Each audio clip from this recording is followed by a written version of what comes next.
हाँ तो बच्चों, good morning to all of you. मैं अमित कुमार दुबे आप सभी क्लास 7 के बच्चों को ऑनलाइन क्लास में हार्दिक स्वागत करता हूँ। बच्चों, जैसा कि आप सभी को पता है कि जो एसएसटी का सिलेबस होता है वो 3 पार्ट में डिवाइडेड होता है। और जैसा कि न्यू पब्लिकेशन की बुक में जो तुम्हारा बुक है उसमें इसको 3 पार्ट में डिवाइड किया गया है। पहला है हिस्ट्री सेक्शन, दूसरा है ज्योग्राफी सेक्शन और तीसरा है हमारा सिविक सेक्शन। ठीक है बच्चों, और ये इस कंटेंट में टोटल 30 चैप्टर दिए गए हैं, जिसमें चैप्टर नंबर 12 से ज्योग्राफी में शुरुआत हो रही है। तो आज हम बच्चों जैसा कि मैं सोचा कि चैप्टर 1 से भी पढ़ा सकता था, बट मुझे ऐसा लगा कि ज्योग्राफी सेक्शन को पहले प्रारंभ करना चाहिए।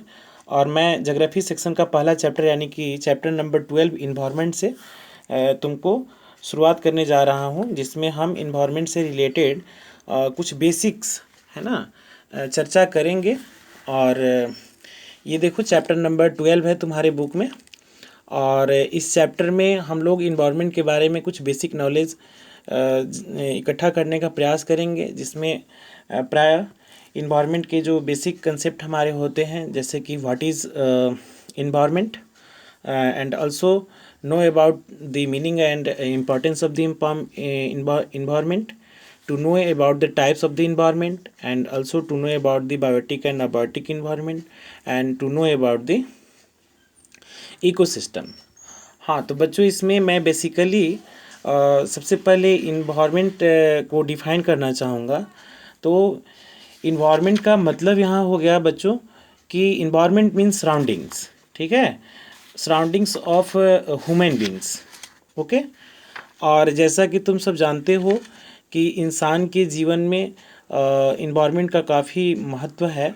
जैसे यदि इंसान को फूड की रिक्वायरमेंट हो, क्लोथ की रिक्वायरमेंट हो, शेल्टर की रिक्वायरमेंट हो, या आज के वर्तमान समय में जो भी हमारे इनोवेटिव एंड टेक्नोलॉजिकल डेवलपमेंट हो रहे हैं, जो भी कुछ इनिशिएटिव हमारे द्वारा लिया जाता है, जो इन्वेंशन किए जाते हैं, डिस्कवरीज की जाती है, उन सारी चीज़ों को रिक्वायरमेंट को फुलफ़िल हमारा इन्वायरमेंट ही करता है। ठीक है, तो ये क्लियर हो गया कि इन्वायरमेंट का मतलब होता है सराउंडिंग्स। इट मीन्स दैट कि इसको अगर हम हिंदी में देखें तो इसको हम लोग ना पर्यावरण कहते हैं। पर्यावरण मतलब हो गया परि प्लस आवरण। तुम्हारे आसपास के जो भी आवरण होते हैं उसको हम पर्यावरण के नाम से जानते हैं।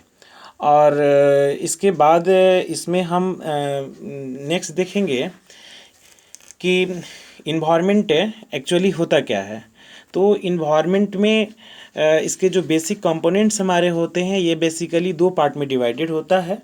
जैसा कि मैंने बनाया है, इसको तुम देख सकते हो, कंपोनेंट्स ऑफ इन्वायरमेंट, जिसमें पहला है हमारा नेचुरल इन्वायरमेंट और दूसरा है हमारा ह्यूमन इन्वायरमेंट।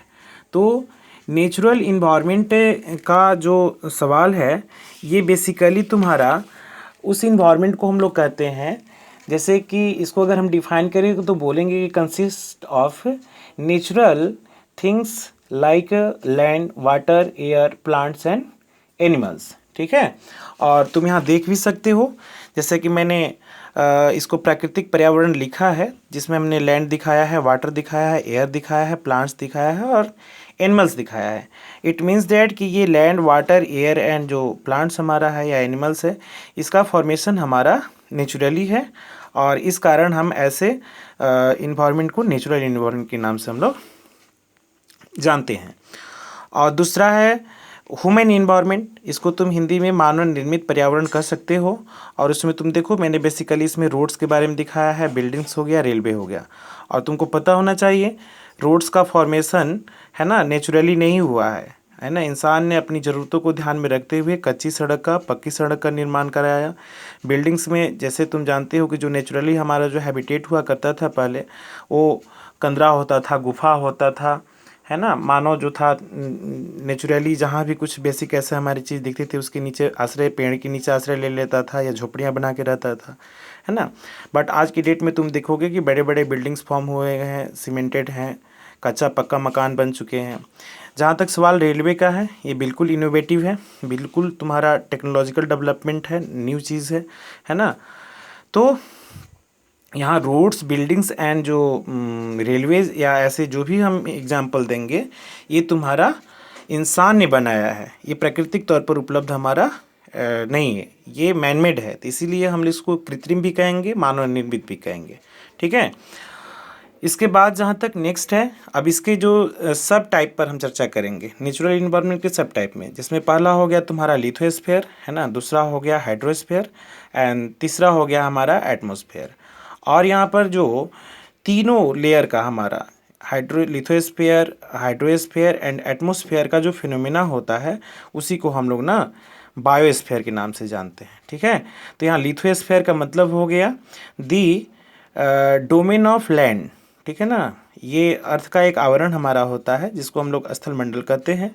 नेक्स्ट है तुम्हारा हाइड्रोस्फीयर, डोमेन ऑफ वाटर कह सकते हैं इसको हम लोग, है ना, जल मंडल, है ना। एटमॉस्फेयर वायुमंडल, the thin layer of air या the domain of air is known as a atmosphere, ठीक है। और वहीं दूसरी तरफ मैंने इसके एक रिप्रेजेंट किया है, इसमें तुम देख सकते हो, ये बायोस्फीयर है, जैव मंडल है, यानी कि जैविक प्रक्रियाओं को संपन्न करने के लिए हमें फूड की रिक्वायरमेंट है, हमें वाटर की रिक्वायरमेंट है, हमें एयर की रिक्वायरमेंट है। तो तुमको पता होगा प्लांट एंड एनिमल सर्वाइव करने के लिए तुम्हारे फूड की रिक्वायरमेंट है, जिसमें स्थल मंडल यानी कि लिथोस्फीयर का क्या रोल है। वहीं जल कितना महत्वपूर्ण है, वाटर कितना इंपॉर्टेंट है तुम्हारी लाइफ के लिए, तुम इसको जानते हो, ये चाहे हम प्लांट की बात करें, एनिमल की बातें करें। एटमॉस्फेयर यानी कि वायु और श्वसन प्रक्रिया के बिना लाइफ संभव ही नहीं है हमारा है। तो यहाँ तुम देखो कि एक जैविक मंडल को बनाने के लिए हमें लिथोस्फीयर की रिक्वायरमेंट है, हाइड्रोस्फीयर की रिक्वायरमेंट है और एटमॉस्फेयर की रिक्वायरमेंट है। और ये तीनों को मिला करके, है ना, एक जो बायोस्फीयर फॉर्म करता है, उसको हम लोग ना जैव मंडल बोलते हैं। इसीलिए मैंने यहाँ लिखा है कि 4 एलिमेंट्स ऑफ द अर्थ। तो बच्चों, आज जो मैंने तुमको बेसिकली बताने का प्रयास किया है वो है इन्वायरमेंट क्या है, कंपोनेंट्स ऑफ इन्वायरमेंट कौन कौन होते हैं हमारे, है ना। तो मैं चाहूँगा बच्चों को कि आज बच्चे अपने चैप्टर 12 के पेज नंबर 102, है ना, और पेज नंबर 103 में बायोस्फीयर तक, है ना, काफ़ी गहन अध्ययन करेंगे, रीड आउट करेंगे, उसमें से फाइंड आउट करने का प्रयास करेंगे। और कल हम नेचुरल इन्वायरमेंट के जो बेसिक हमारे पार्ट हैं उस पर हम लोग ना डिटेल चर्चा करेंगे, उस पर डिफाइन करेंगे और डिटेल्स में के करके हम लोग चर्चा करेंगे, ठीक है बच्चों। आज के लिए इतना ही, है ना। Thank you.